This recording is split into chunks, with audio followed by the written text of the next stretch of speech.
Hi guys, welcome to four A flags. నేను మీ Prashanth and year ఏదో non spoiler తెలుస్తుంది ఆ మూవీ ఎట్లాంటి మూవీయో. బట్ జస్ట్ మేము మా పర్స్పెక్టివ్ మాత్రమే చెప్తాం. నాకైతే మూవీ బాగా నచ్చింది, కొందరికి నచ్చలేదు, బట్ నాకైతే చాలా బాగా నచ్చింది. ఆ ప్లాట్ విషయంలోకి వెళ్తే, కథ విషయంలోకి వెళ్తే, అన్న ఇప్పుడు వాళ్ళ తాతగారు బ్రహ్మానందం గారు ఎంట్రీ ఉంటుంది.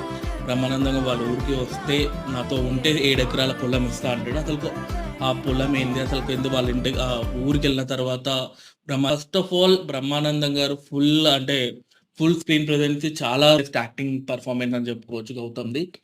అండ్ సర్ప్రైజింగ్లీ మూవీలో నాకు అనిపించింది వెన్నెల Kishore pleasant to watch.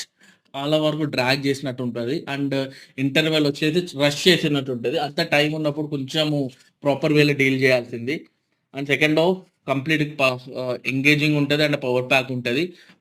And music విషయంలో వచ్చేస్తే నాకు బెస్ట్ సీన్ ఏంటంటే బ్రో చేస్తారు. అండ్